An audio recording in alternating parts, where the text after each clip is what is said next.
Hi, welcome to the bonus video for Jack 3. We are just going to be showing off some of the secrets here, just me for this one.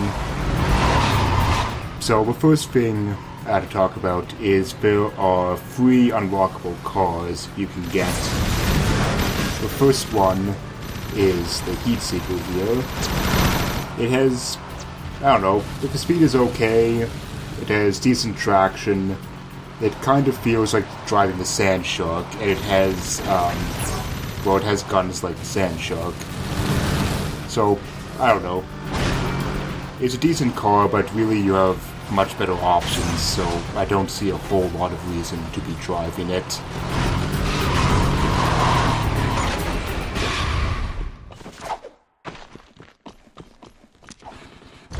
Right, so the Dust Demon. This car is terrible. It has absolutely no traction, as you can already start to see. Although it does fire grenades, so I don't know. In all honesty, I really hate this car, and if you want to fire grenades, you may as well just drive the Dune Hopper around, as it is much better in pretty much every way. There is no reason to drive this car. I should mention that after you finish the final mission, you've also unlocked the Slam Dozer. I'm not going to be driving that in this video since we saw plenty of it in video 15. But yeah, look at this skiddy piece of garbage. It cannot drive in a straight line to save its life.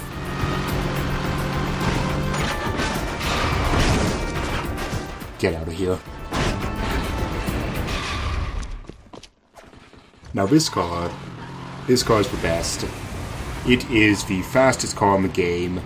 It is also very light, so it will fly incredibly far. This is the only other car in the game you can get to the Monk Temple with. Normally you have to hop with the Dune Hopper, but if you launch yourself just right off the rocks and using turbos, then you can indeed get to the Monk Temple using this car. So I should mention here, you can unlock 2 more things for your vehicles. You can unlock upgraded vehicle toughness, and you can also unlock unlimited turbos, which those are pretty self-explanatory, so I didn't really feel any need to buy them and show them off here.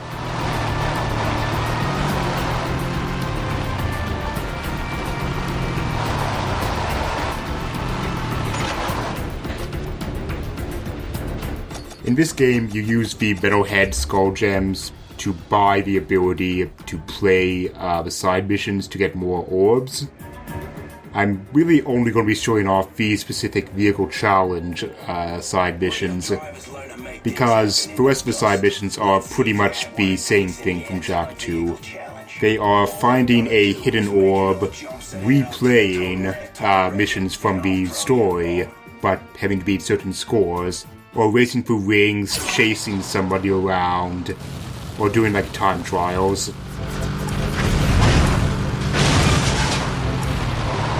Yeah. So these challenges are fairly straightforward, at least to start off with. This is just get a whole bunch of hang time in total. It's pretty simple, especially with this car, which is just awesome. And you see, it's really not much of a challenge to get the total time you need.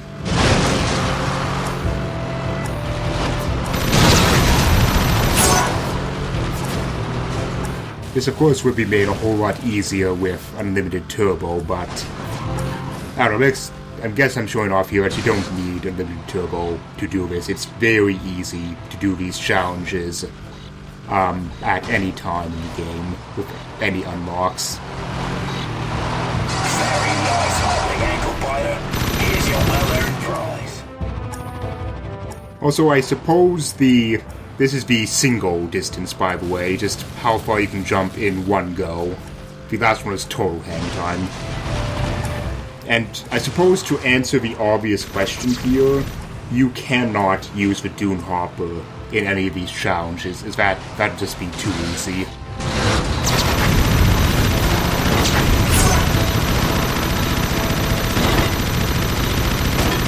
The stricken back you was. Giving up the prize is easy.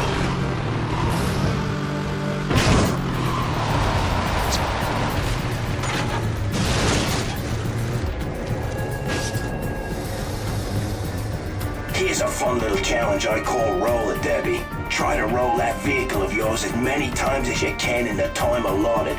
Beat the total, and you win. So, I said that these challenges are all pretty easy. Well, they're all easy except for this challenge. This challenge is very hard to do because the game, you just can't roll your cars reliably. And just when you do the same sort of jumps over and over again, you get wildly different results. Sometimes your car just does not want to roll. Sometimes the game will not count your roll as an actual roll. And sometimes you sort of get stuck turtled, where you're stuck on your roof and the game just does not want to let you flip over back onto your wheels. So, as you might be able to tell by the radical change in time from this challenge is quite a pain in the ass to actually do. It took a lot of tries to get this properly done. Not too shabby.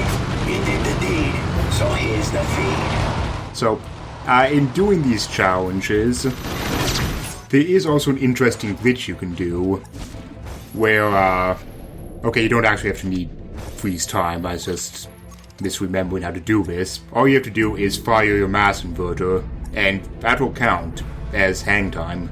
So that's the easy way to beat the hang time challenges. Just that simple.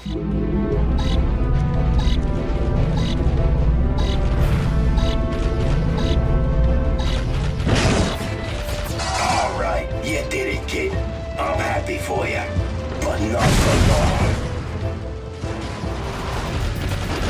Another thing that you can do is there's turbo jetboard in the desert cheat. So this is your normal jetboard speed. It's slow, but with turbo jetboard, you go this fast, which, yeah, you go about as fast as driving a car, and the marauders can't really touch you on your jetboard, so you should really just use your jetboard.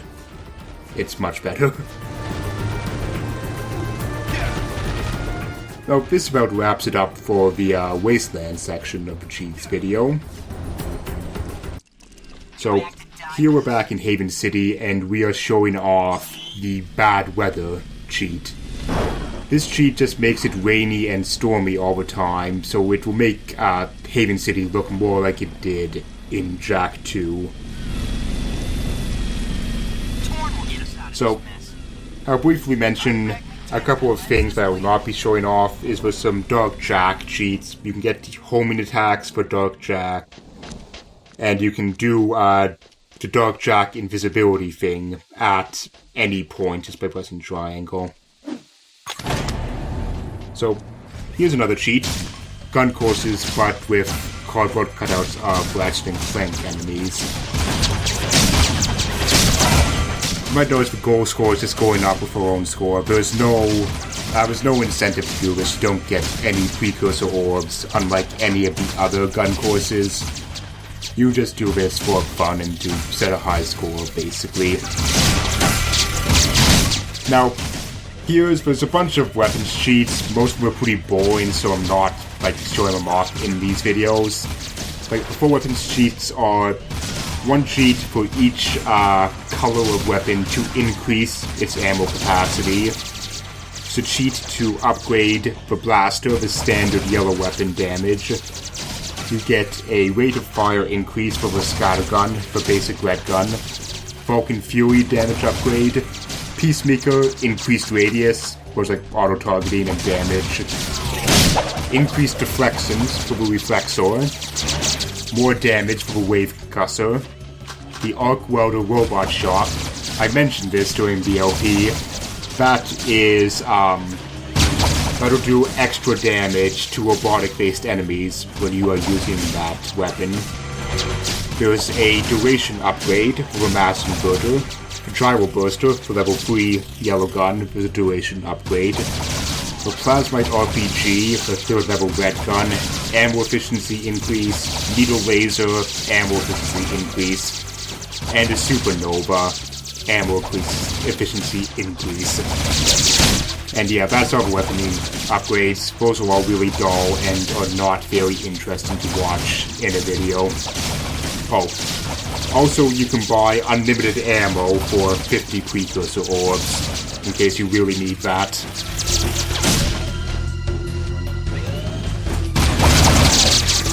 So, a couple of cheats I'm also not going to be showing off is Cleaver's diaper, where it removes his, pants or skirt thing, so you see the weird white diaper thing he's wearing. That's just weird, and yeah, I'm not showing that off. I'm not showing off Mirror World or fast movies or slow movies, because those are pretty self-explanatory. And I'm also not showing off the traditional toggle Jack's goatee cheat, because goatee for life, hashtag. So, in terms of fun cheats, there is the classic small head mode, which, yes, it's very satisfying. Oh, there's also 2 scrapbooks. I will be posting links to those images. There's big head mode as well. There are model viewers for all 3 games. In the model viewer for Jack 3, I believe, there is occasional dev commentary. So, this is the Light Jack Infinite Flight glitch. By tapping X and circle in the right sequence, you can fly indefinitely because it resets your jumps. You get diminishing returns for each jump. Your first flap of the wings is the biggest, and circle resets that count. So that's what's going on here. It's much easier to do this with Unlimited Light Jack, which is another upgrade you can buy, like Unlimited Dark Jack as well. This is just, it's not really used much because it's cumbersome and it comes super late in the game. There's something much useful for going out of bounds, which I'll be showing off in a moment.